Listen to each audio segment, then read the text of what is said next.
Hi, everybody, and welcome to Circle of Fellows for January 2025. It's a new year. Happy New Year, everyone. Happy New Happy New Year. Year. Happy New I Year.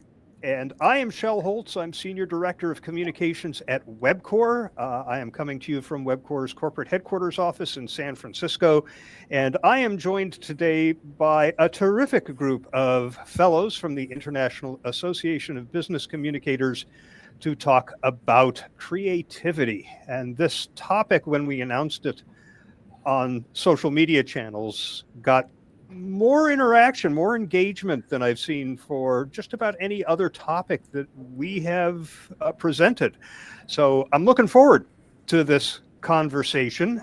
Before I ask the panelists to introduce themselves, I do want to let those of you who are participating live know that it would be great if you could engage rather than just watch. There is on YouTube the opportunity to share a message, and I see those messages and I can bring them up on the screen and you could be part of the conversation. So please, questions, comments, observations, your own experiences, jump right in. So with that, I'm going to ask the fellows to introduce themselves, and I'm going to go clockwise as I see you on the screen, which means we start with Diane. Hi, everybody. I'm Diane Gajewski. I'm here at corporate headquarters of Gajewski Analytics, my home office, and I am a professor of strategic communications at Ithaca College's Roy H. Park School of Communications. Served as dean there for about 11 years, and I practice what I preach through my consulting company. Great to see you, Diane. Andrea, you're up next. Hi, I'm Andrea Greenhouse. I'm coming from Ottawa, Canada. I'm in my brand new office. We actually work in person a little bit.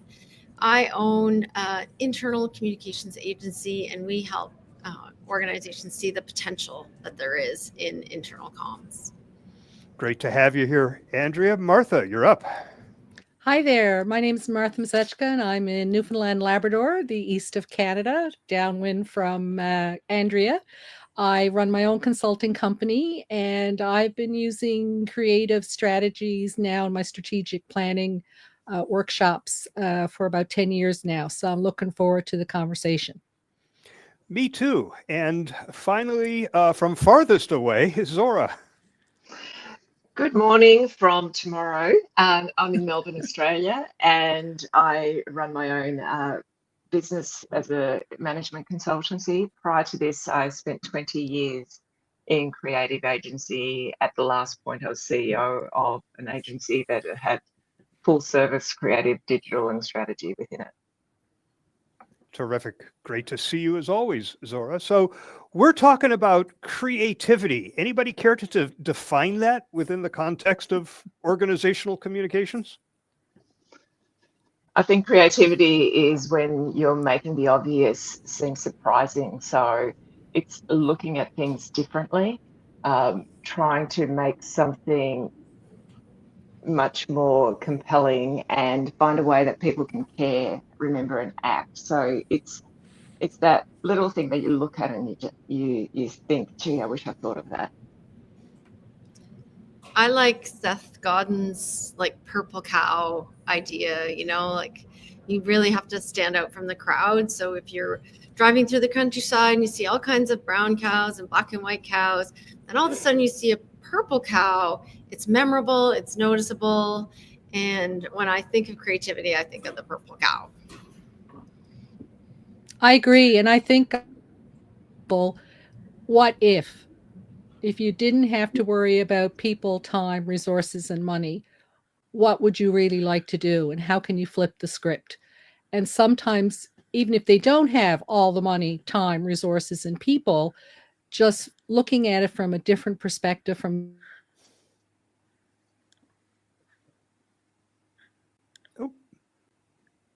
Well, Martha froze actual. up. Oh, there, you're back. You froze up there for a second.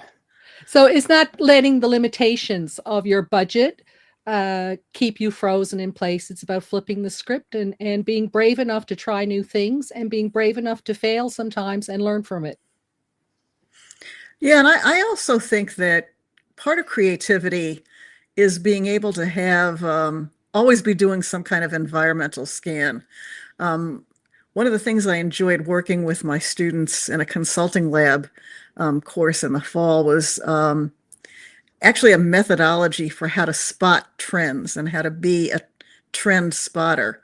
I found an interesting book and some articles by a Nordic researcher, Els Drach, and she has some very interesting techniques for how to look at overall trends in society and then use that as ways to creatively look at our own situations, gain new insights, as you're saying, like flip the script, maybe reframe what we're thinking, or even be able to reframe a problem. Mm. I like that idea. I follow, for a number of years, I've followed an organization called Trend Watching, and they look for innovations around the world. So there are people whose job it is to do, trend watching as part of this, and they look for innovations around the world that potentially impact consumer behavior, and that's what they then define as a trend. And it's fascinating to see what's happening, and sometimes it's just about looking sideways rather than in front of you. So look elsewhere to see what's happening in different industries, cultures around the world, because sometimes, trends come when things are interconnected in a surprising way. You mentioned innovation, Zora, and you hear creativity and innovation bundled all the time. In fact, I remember it was the theme of the year when I was working at Mattel internally, and also on the cover of the annual report. Mm. Are they interchangeable words? Do you need to be innovative in order to be creative? To me, innovation is like more about problem solving and tackling things differently, like Martha was talking about, and Zora, like reframing and thinking about things differently, because there's creative solutions to every problem. And Martha mentioned, like sometimes you don't have the budget or the tools or the channels or to solve the problems. But if you come at it creatively, I did earlier on in my career, I did a lot of government work, and you're very constrained as to what you can do. And so that required a lot of innovative thinking about how do I solve this client's problem. Mm. I think creativity is about that thing that sparks that fire in you, in terms of coming up with something a bit different, trying to create that new way of thinking. And innovation is more about the application of that creativity. I think there's a difference between the two. I also think of creativity as not necessarily building something new, but being able to find the right solution, even if it's an older solution that maybe others haven't thought of. And I kind of think of creativity around more of an artistic dimension, just graphic design creativity or creativity in writing isn't necessarily innovation. It's applying perhaps lots of tools and techniques that are thousands of years old, but in new ways that people see are creative. I also think this is one of my pet peeves with our endeared profession, is that people just think of us as, oh, aren't they just a creative bunch? We just have some talent for, getting something out of the air and getting these brilliant insights, and that's kind of what we do. And most of the time, I think most of us who in the trenches know that it's not just these brilliant insights, it's a lot of research that goes behind the strategic development of something that looks like it's creative, but it actually was a very systematically researched methodology and solution. Yeah, absolutely. We're not the arts and crafts department. And yet we're seen that way a lot. Well, yeah, for sure. And that's one of the reasons why, like that, we have to talk about the strategy behind the creative. as it's really important. But I also think, I like to think about fresh thinking. So one of the things that I like to provide our clients with is that fresh approach, or that different perspective that they might not get because they're always looking at the same problems with the same eyes in the same organization. So I think sort of those fresh approaches to me is also part of the creativity. How can we solve this problem? Yeah, I remember the days when somebody within the organization would come to the communications team and say, we need a brochure.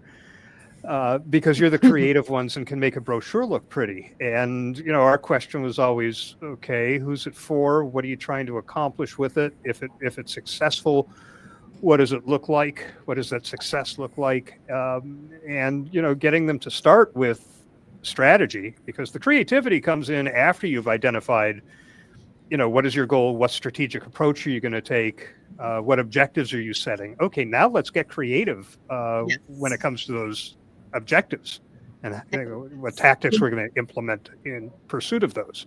Yeah, it's creative tactics too, right? Or innovative tactics. It's funny working with creatives for a long time in advertising and fields like that. I look at them and they're quite unique in terms of how they think and how they put things together, and quirky, super smart, but just quite bold and brave. And they used to, when I was a strategy director in agency before I was CEO, we used to clash often. And because I was pushing the strategic side, and they were just like, sometimes it just gets in the way of a really good idea. And it's interesting, but that clash, that tension is actually what you really need to make it really work. I work in construction, and one of the things I have learned, and this is not unique to the organization I work for, this is throughout the architectural engineering and construction industry, is that architects, very creative, come up with their drawings for the building, and then they get to the builders who say, can't build that. So doesn't creativity among those of us who are doing this on behalf of businesses, whether we're internal or on the consulting side, have to be tempered with the practicality of what it is that the organization is trying to achieve? Yeah, but I think we also need to push the boundaries, because there's always, being creative. I think Martha mentioned this. It requires a lot of courage, and it requires you to be a little bit vulnerable too, to have this, wild idea.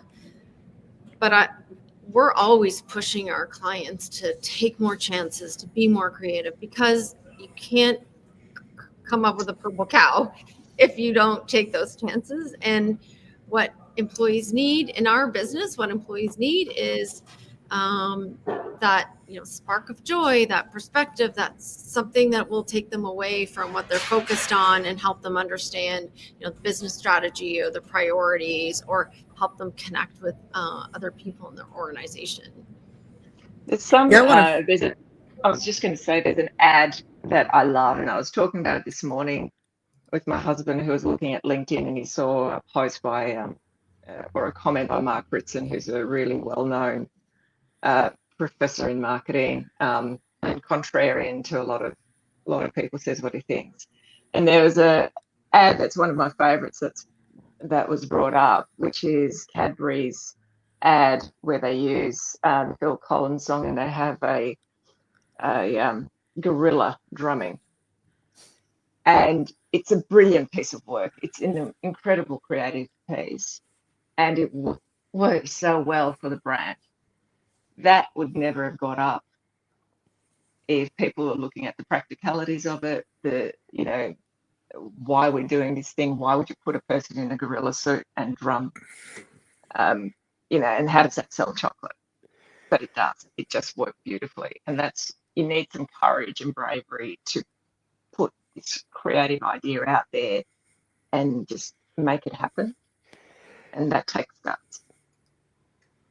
If I think about really creative advertising that entertained and struck me and stuck with me, but failed. It was the ones that were very creative and end up talking about it, and then you stop and think, who was the advertiser on that? You remember the creativity, you don't remember the brand, and that's the kind of practicality I'm thinking of. Yeah, I want to follow up on that too, because I think often clients do see, in this season, they see the Super Bowl ad and they want everything to be creative. And I think there's definitely a time for that. And especially for internal audiences, we have to find a way to engage them. But I think sometimes people strive so hard for something to be creative and new that they blow up something that just should be simple and clear. And that's where employees especially get kind of bogged down in change fatigue and initiative fatigue. And, I think that's where we come in to have a balance of sometimes doing something that's very unexpected and out of the box, and other times just being simple and clear and getting to the point. There was a creative idea, and that was a brilliant piece of execution that combined science and creativity and art. And that was a number of years ago. There was a campaign run out of Australia for the Transport Accident Commission. It was called Meet Graham. And Graham was an artwork created by Patricia Piccinini, who's quite famous for these weird sort of shaped sculptures of humans. And she created Graham based on what would a human look like to be able to sustain a hit by a car or a car accident at over 30 kilometers. Because once you're hit by a car at 30 kilometers, then you will get injured and there's risk of death. So this body, this massive 6 foot, 7 foot size human sitting in a pair of shorts, and he's got all these extra bits to his body, and it looks really deformed. And that became a piece of art that was displayed everywhere around Melbourne and in regional Victoria. And the point of it was that they didn't want to do advertising per se, so they did this piece of artwork. It got so much PR, it was incredible. It won awards at the Cannes Awards, and the number of downloads in terms of the media kit was in the millions. It was over 1 million within the first week. It was just an amazing piece of work, and it was so different because it was not advertising per se. It was creative, it was art, it was science. They gave it a shot, and it worked incredibly about creating or bringing people's attention to what it would take to slow down and to not stop speeding, but to think about it. They would like them to stop speeding, but people still speed. But nevertheless, from a PR perspective, it was absolutely massive, and it was not advertising per se. Yeah, I have a similar story, although it's like a smaller scale one, and it was one that I was involved in. The company I was working for a long time ago was celebrating its 50th anniversary, and we had a brainstorming session with the communications team, and my boss said, "Let's do a plaque." And I'm like, "Plaque for 50 years? Let's do a sculpture." And this idea of a sculpture, I grabbed a hold of it. We ended up doing a piece of public art, and we worked with a sculptor for the whole year, and we ended up with a piece of public art that actually had a big part of the employees' involvement, including it was a nuclear medicine company, so isotopes, very small little molecules, but there was this big sphere on our grounds. And what we did was we had employees submit their hand with a symbol of what the business meant to them. And it was really wonderful how the employees came together. We built this piece of art that was known around Ottawa, but it had a piece of employees on it. My favorite handprint was this big guy, I think he was 6'7" engineer, his big hand, and inside the hand was the hand drawing of his daughter's hand. And The company was really good to its employees and very family oriented, not like a family, but very good, like work-life balance, that kind of thing.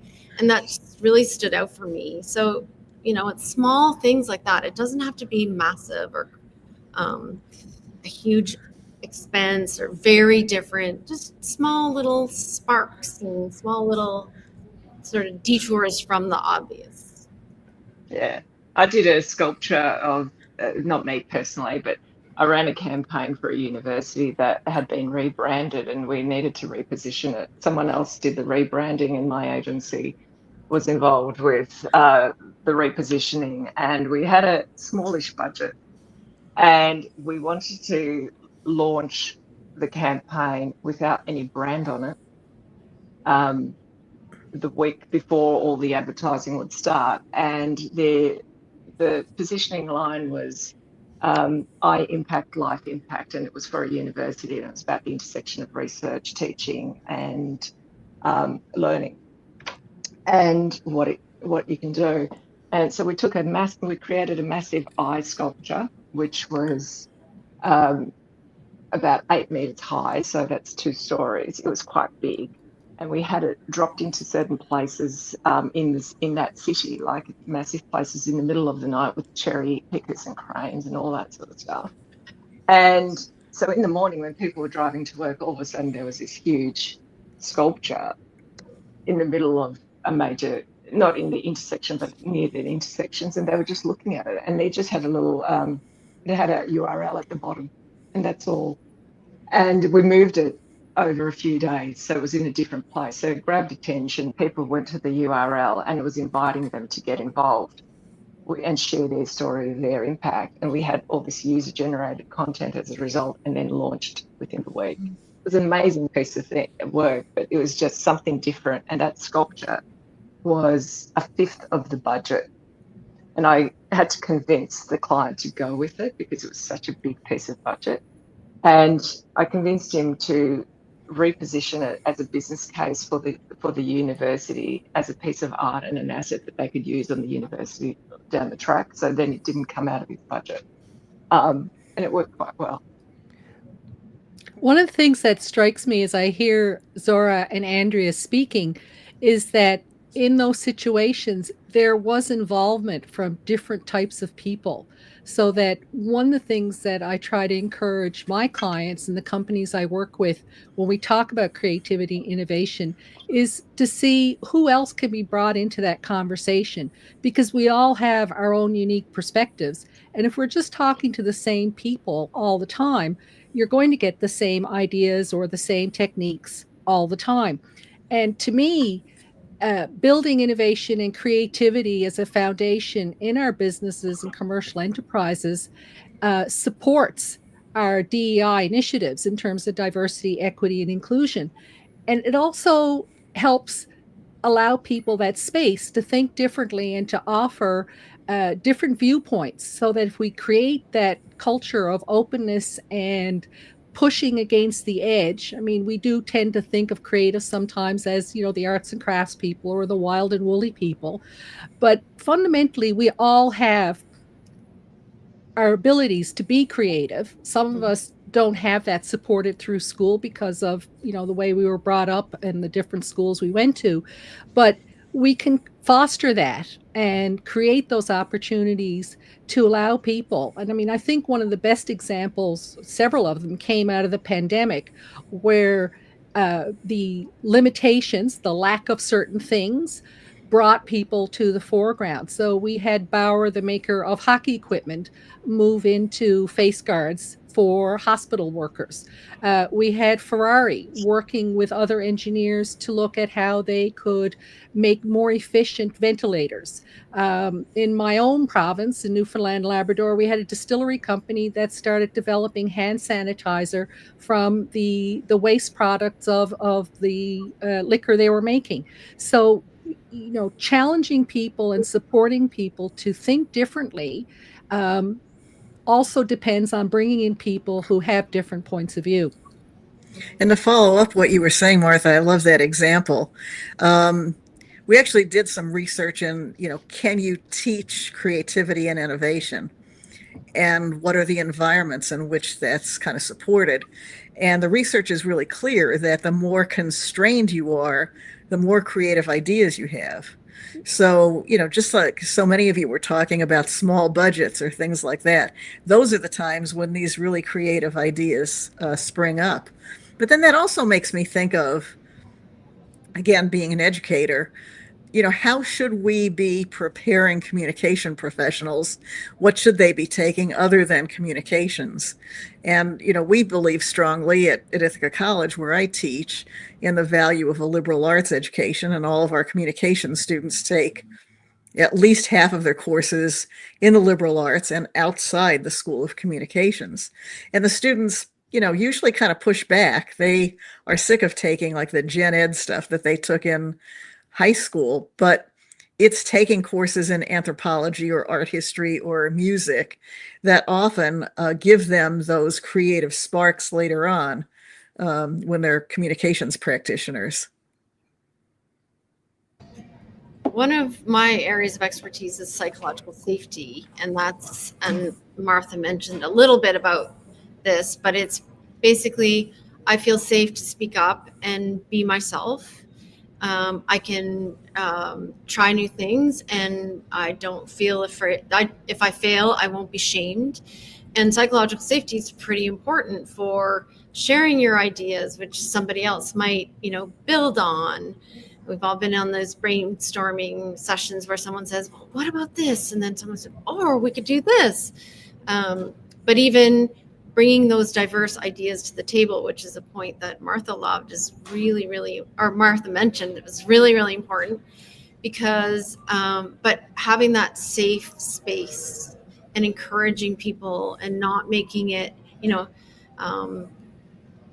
when you have someone with a wild idea, well, celebrating it, even if it doesn't work. So I think that's really important too. Yeah, I want to talk about that for a minute, Andrea. You mentioned, you brought up psychological safety, which immediately brought Amy Edmondson to my mind. She's the academic who coined that phrase. And these days she's talking a lot about intelligent failure. I've read both of her, the book on psychological safety and the book on intelligent failure. And we've talked about taking risks with creativity. What about the prospect of failure, and especially in terms of presenting your proposal to leaders who may be perceiving businesses as very businesslike, and creativity is going to make us look like we're not professional? How do you present that to leaders of an organization and get them beyond the fear of risk of failure, even if maybe it will fail? That's a pretty tough one, I have to say. Like, the reality is, like, in our perfect world, yes, we embrace failure and it's okay to try and ride a bike and fall off. But the reality is that there's still a big fear of failure. My certification in psychological safety is from Amy's organization, and or an adjacent organization to her. So I'm a fearless organization practitioner. But I think it gets back to the other thing we were talking about, and that's the science of what we do and the strategy behind what we do, and creating that link. Like, there's a big piece that we always need to do is educating our clients, or if they're internal or external, why we do something, why creativity is important, why trying something new is important, why trying something new and failing is important, even in communications. I found in my consulting practice that it's easier if you can get to top management. They seem to be more willing, in my experience, to take the risk. If your client is someone kind of in middle management, there's often so much fear of, what the boss is going to think, and fear of not meeting their objectives, their KPIs for the next performance review, or having a failure. But if you can get to top leaders, I find that sometimes they're more willing to embrace something creative. I've been presenting creative ideas for a long time, and it's changed a bit. It's changed over the years in terms of how to approach it. Once upon a time, it was like present it, and it's like this wow surprise moment. Here we are, like ta-da sort of thing, and that can be quite risky. The key thing is to really have insight behind your idea, to know what the insight is and why you're going in a particular direction, and to sell that first so they're clear on that, and then you come up and then you show them the creative idea. The thing about it is, what I've found that works well as well is to involve them through the process rather than just do a big reveal. I had a situation year before last year where I had it was the chief operating officer who's now head of strategy for an organization, and I was coming up with this creative approach to brand strategy actually, and he wasn't really on board to start with, even though he was the sponsor of the whole program, and it was part of a major transformation project for them.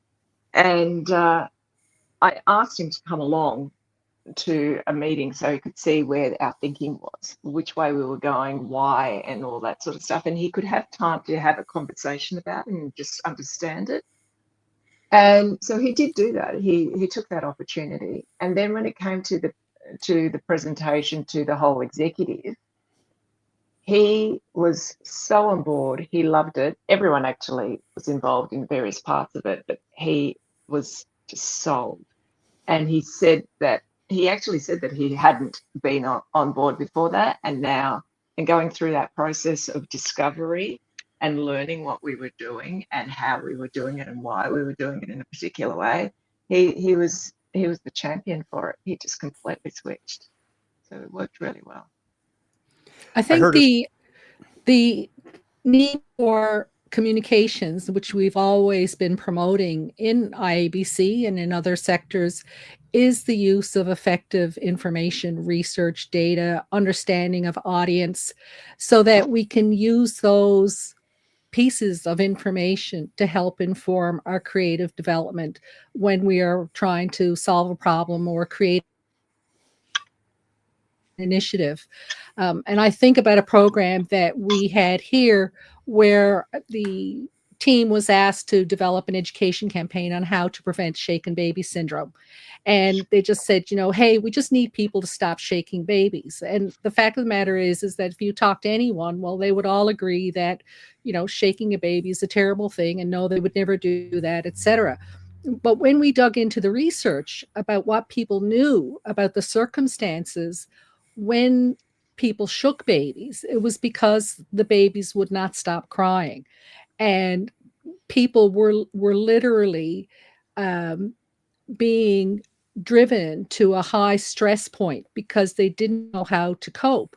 And the message really was, it's okay to put your baby in their crib in a safe place and close the door. You're not a bad parent if you need 10 minutes to calm yourself, to have respite from the crying. And in fact, that was the most effective message, that's saying you weren't a bad parent if you closed the door and let your baby cry while you composed yourself. In fact, it was safer for the baby and it was safer for you. So if we didn't have that research, we wouldn't be able to create those effective messages when we're trying to educate or change, inform behavior that we want to move in a different direction. So I really want to emphasize that it's not just we get a bunch of people in a room with pizza and soda and we have a great time with markers and Lego and whatever, but that there is data that informs the approach of using creative practices to drive innovation and success in our organizations. Right. The creativity is in service of some business objective. I heard a story. It's about the late Herb Kelleher, the founder of Southwest Airlines, and I don't know if it's true or apocryphal, but apparently he had an advertising agency do a branding exercise, and they came in to do the whole reveal, the dog and pony show with the easels and pulling back the cover sheet to show the designs. And he sat there and looked at him. He says, "No, you guys don't get it." He says, "Here's our brand. smiles on faces, butts in seats, money in the bank.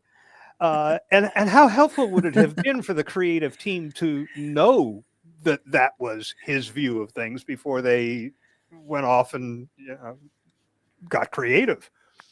It sort of goes back to how good's the brief as well. How good is the briefing process, and have the right people been involved in the briefing process from the beginning at the client side? Because you can go off on a tangent if the brief's wrong. Yeah, and if you don't understand your target audience, I used to do a lot of training videos for organizations, and sometimes people wanted something that was way too boring, and sometimes people wanted something that was way too creative. But in all the cases, my direct client was too far away from the target audience. And so one of the things I tried to do is develop prototypes and have actual members of the target audience give us feedback on that, and maybe do little snippets of a video or an online training exercise.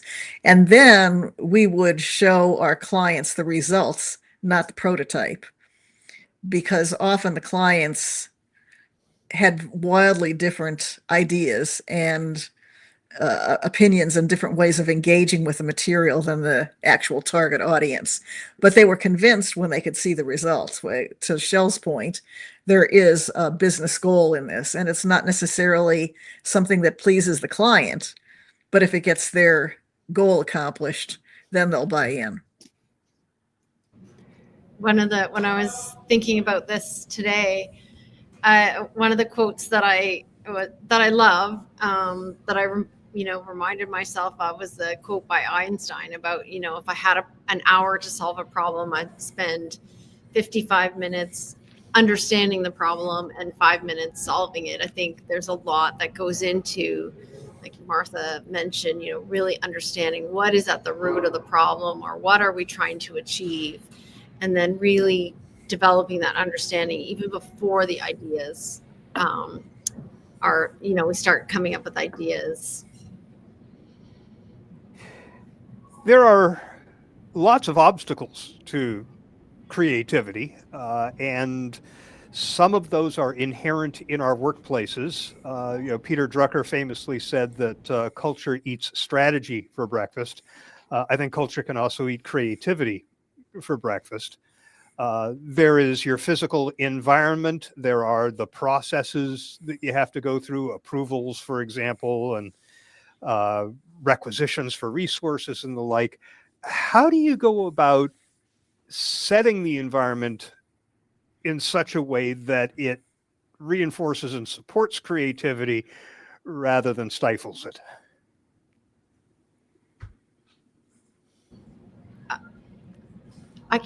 I'm not going to answer that question, because I want to talk about something else, because I think it starts with the person first. And I know originally we were talking about, well-being.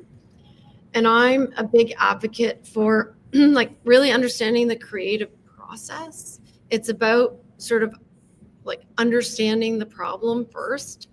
And then there's a part of the creative process that actually requires no work at all. And that's this kind of incubation process. It's when our brains are working in the background while we're on our bike, while we're doing our laundry. Even I have one employee who messaged me first thing in the morning. I have this idea. I came up with it in my sleep. But we put pressure on ourselves to all get in a room and come up with ideas, or sit in front of our computer and come up with the greatest article ever. I really believe in having the space and the time. So maybe that's in some way answering your question, Shell, is that we need to give ourselves time and space to allow our brains to incubate and to come up with these fresh approaches. Yeah, I want to come back to that, but we have two comments from Chip Griffin, who's watching live. Hey, Chip, great to see you here. Chip and I go way back. He says, completely agree that too many solutions are offered without really understanding the challenge at hand. Ask lots of questions and make sure you get it first. Creativity isn't the goal. The outcome of that creativity is what we should be focused on. Good point. Really good point. I often ask my clients when we're gathered, with the kickoff meetings and say, how many of you uh, go to a gym or, work out? And I said, and how many of you do a series of stretches or you do a couple of warm ups? And most of them will say, yeah, we do a couple of warm ups. And I said, and how many of you would skip the warm up and then just go for a 10-mile run? And they all look at me and say, well, no, we wouldn't that. We would risk injury. We might hurt ourselves or we'd get defeated because, we'd get tired. And I'd sit there and I say, so why don't we create that space and have creative warm ups where we can get the juices flowing and get people thinking in different ways so that we can, as Andrea pointed out, incubate those ideas to allow things to flourish. And one of the things that I have found that I encourage people is to put away their phones when we're in meetings. But I've discovered is that people actually just like playing with the phones because they're very tactile, they're warm, they're cool, they're smooth. You might have, a cool case or whatever. So I give them alternatives. And I offer pipe cleaners and Play-Doh and other things they can manipulate instead of the phones. Because then while they're doing that, in much the same way that someone might come up with a great idea because they were folding laundry or they stuck their head in the fridge to figure out what they're going to have for their break, that separation from that moment by doing other things allows stuff to just sort of float upwards and emerge because your brain is doing all this work knitting disparate pieces, trying to make a whole. So, I do encourage people to have games or to get them to think in different ways by doing creative warm-ups. Because if you throw a bunch of people together and say, go, without providing any information or to get the questions or to get the data and get the background to be really sure about the audience, you're not going to be very productive. And then people get frustrated. And then, time being money, you don't want people to get ticked off and then say, well, we tried being creative and it didn't really work. We're going to stick to doing the brochure. We'll get the designer to make it look pretty and everyone will be happy.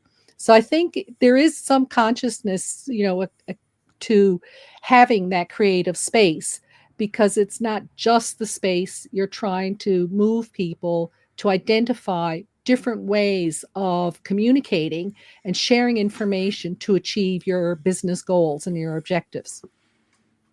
One of the things I've been doing, because I often have to be creative on my own. That's one of the things that, as a professor, for example, if I'm designing a new course or some new exercise within a course, I'm on my own.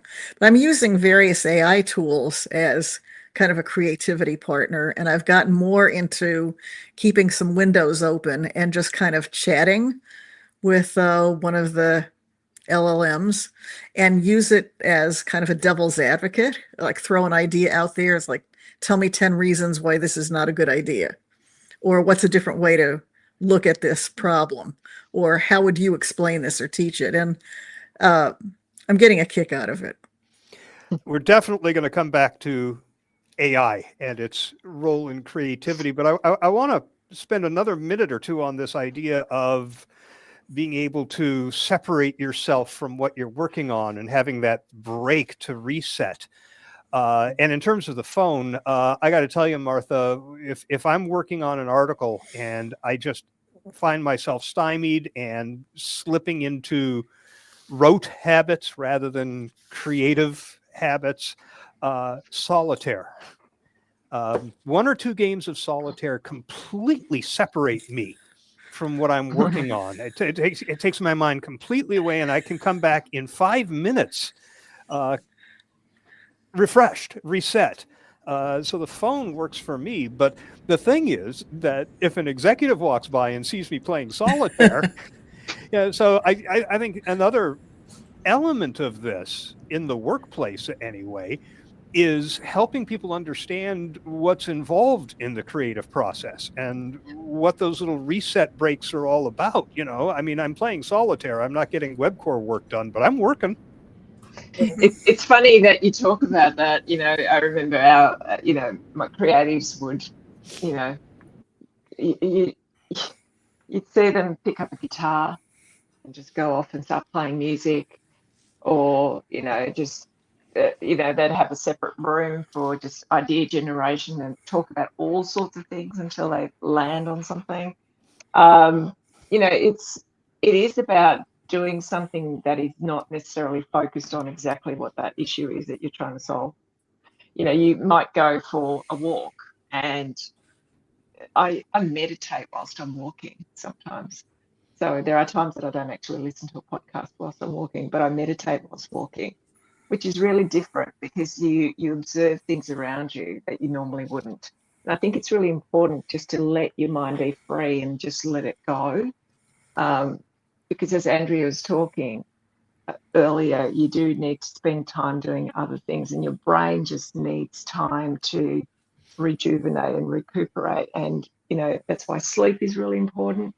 You need to do lots of different things, and playtime's great as well. So doing something that's a bit quirky, so whether it's picking up a guitar or playing solitaire or whatever it is, you can do a whole range of different things that help your brain kick into gear when you need it to kick into gear. But you need to take the time to get away. There's a concept called the healthy mind platter, and people can Google that. And it tells you the 7 things that you need to make sure that your brain is working at its optimum.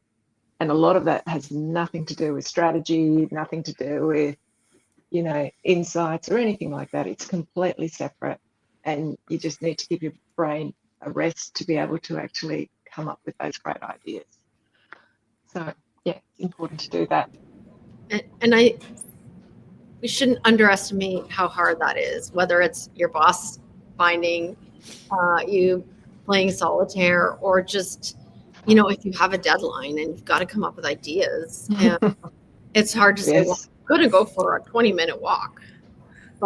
And we don't give ourselves permission to rest, especially, if we're self-employed or we're young and a professional trying to prove ourselves. We just don't give ourselves that permission. We put pressure on ourselves. And I think that's kind of the worst thing you can do.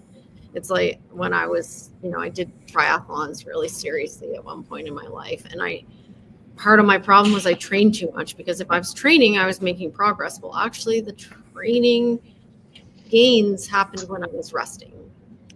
And so that importance of rest, it's not easy to do. Yeah. And you never know where that creative spark is going to happen. Mm-hmm. I remember years and years ago talking to Mark Schumann, one of our fellows. He was advocating the idea of value add billing, and I thought it was just a consulting scam at the time.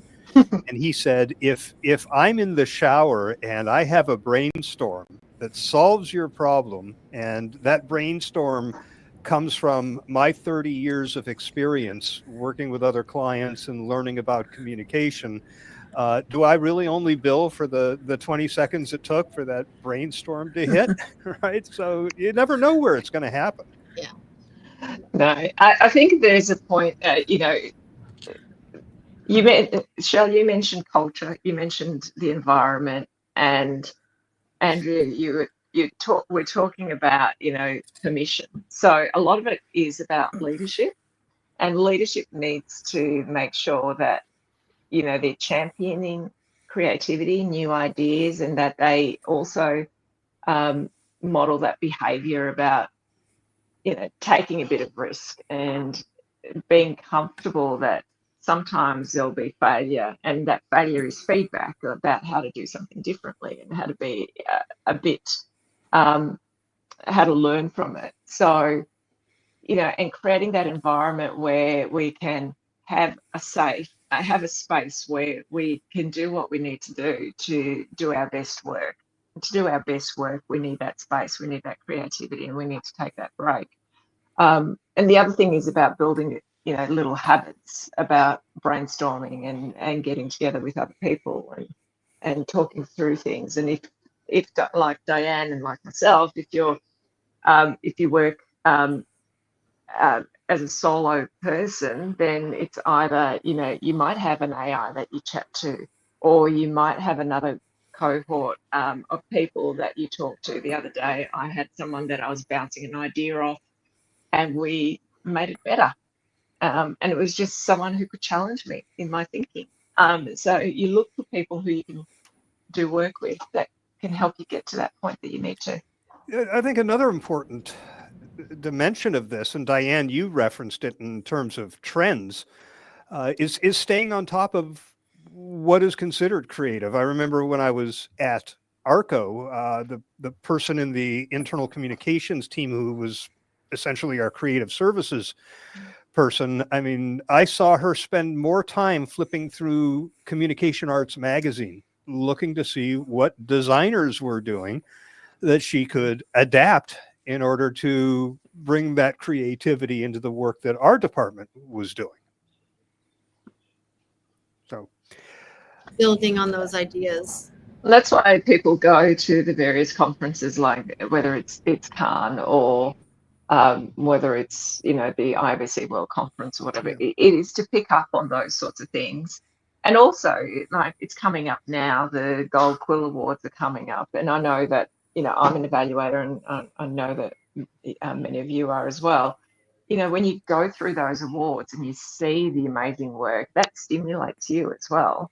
So, as an IBC person, you can go through various IBC Gold Quill Awards that are case studies that you can find, and you can see what other people are doing. Some of the stuff is just incredible. Yeah, it's motivating too. We have less than 9 minutes left, and we will be fined if we don't talk about AI, because everybody has to talk about AI these days. And when I think about AI and creativity, the first thing that pops into my mind is the number of people who say AI is for the stuff that isn't creative. It's the human who is creative. So this, AI is going to allow you to offload all of the rote, mundane, boring stuff so that you can spend your time on the strategic and creative things that are uniquely human. There's certainly something to that. But on the other hand, I use AI to spark creativity all the time. So I'm wondering about your views on AI and creativity. My personal think- view, AI is not come up with anything new because it's based on everything that's already been done before. But it does give you a break, and it does give you some ideas, like a different word or a different way of saying things. But what I use AI to do is to help. I use it more for questions. What questions should I ask? And when I ask better questions, then I have more insight, and then I can come up with creative ideas. I think you need to, like, what's sucking up all your time that you can get AI to do some work for you, so you have more time to think. I'll give you two examples of how I use it. The first is if I'm staring at a blank screen and I need to write an article. We do a lot of articles here. What I will do is I will turn to one of the LLMs and I will say, I'm writing an article about X. Write me 10 leads, each one employing a different type of lead, a hard news lead, a soft news lead, a feature lead, a how-to lead. And I've never used what it's given me, but it has almost always made me go, oh, now I know what I'm going to do, right? It gets me off zero. And the other one that I'll do is in generating images. I've mentioned on Circle of Fellows before that our intranet requires a banner image for every article, or it gives you a gray rectangle. I'll go to, say, ChatGPT, and I say, I need a banner image that conveys this idea. Write a prompt that will get me the right output from an AI image generator. So I don't spend an hour recrafting my prompt. I get a good one to start with. So, I mean, it can certainly support the creative process. I found it really useful in coming up with exercises for my classes. I'll have an idea of some kind of simulation or like a simulated product that I want them to develop a product launch for. But I'm not sure what's going to be captivating to them.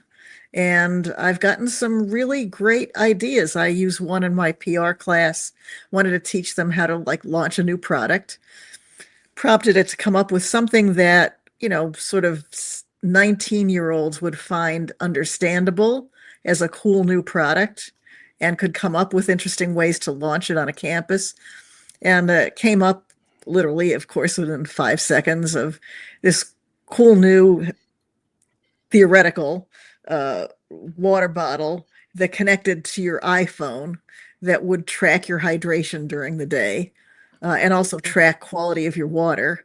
And it was called, an EcoSip. And then I got AI to generate images of it and video of it and a video trailer of it. And it was amazing. It was a lot of fun, and it was a better idea, much faster than I could have come up with, and absolutely met the needs of that audience. And I think that's one of the keys here is one of my challenges where I work is there's just two of us. We're doing internal comms, media relations, and social media.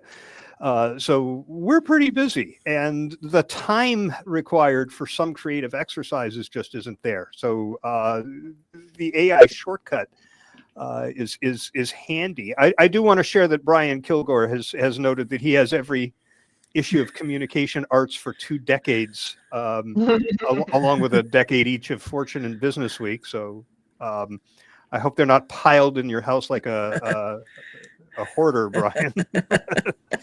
But I think Communication Arts, even old ones, can be valuable to flip through and say, wow, that's great. I can do something like that.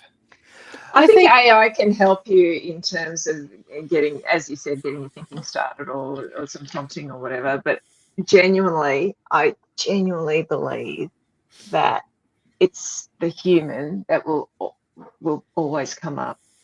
A genuine creative will come up with a better solution than the AI. Yeah.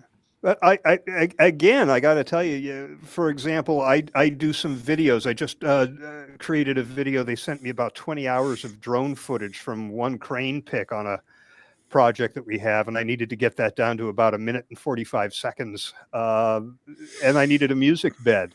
And rather than spend 2 hours listening to rights-free music on the YouTube Music Library, I just went to Suno and said, I need a sweeping symphonic score for a 2-minute video, and I got exactly what I needed. It's pretty good stuff. So with just a couple minutes left, I thought we would just go around real quick and share your best tip for being creative on the job. And let's go in reverse order this time. Zora? For me, it's very much about being curious, and as Andrea said earlier, asking the questions. And the 2 questions I would be asking is why and why not, and seeing what the answers would be to that. Great. Martha? Well, to add to the question front, I would say what if and what else as 2 more questions to ask. And I always say to people when we're generating ideas, don't focus on trying to pick the one best idea. Write down as many ideas as you can, as quickly as you can, and then evaluate. Because too often we stare at the blank page and we're waiting for inspiration to strike. I always say the guy who wrote about the daffodils after he got up from a nap has a lot to answer for, because sometimes we do get up and we can write the perfect article without any prompts, but a lot of times we have to sit there and generate multiple ideas and then approach and then edit. So don't prejudge what you're generating, but try and generate as much as you can out of the gate. Great. Andrea? Step away from your desk. Don't put too much pressure on yourself, but also believe that you can do it, because self-doubt will kill any ideas. And Diane? I try to look to other industries and other examples and look for little cultural trends, images, some kind of key insights. And as all of you were mentioning, get outside of our own box. What are people doing in some completely different industry, or what kinds of innovations or creativity are happening someplace completely different? And then how does that make me think about my own work? Wonderful. I want to let everyone know before we sign off about the February Circle of Fellows, which is scheduled for a Monday, which is unusual. Monday, February 24th at, I think it's 4 p.m. I didn't write down the time. So look it up. I think it's 1 p.m. or actually noon Eastern, if I'm right. But Diane, you'll be joining us for that one, noon Eastern on Monday, the 24th. I know, Diane, you'll be back for this discussion about ethics, which is a hot topic right now, if you consider some of the news that we have been seeing lately. We'll be joined also by Tosh Hattori, Jane Mitchell, and Carolyn Sapriel. So that will be a stimulating conversation I'm looking forward to. So mark that in your calendars. By the way, Marco says, thank you for your insights, folks. Cheers for now, which is as good a sign off as I can think of. Great seeing you all. Thanks very much for a great conversation. Thank you, everyone. Thank Bye. you. Thanks, everybody. Thanks for tuning Bye. in.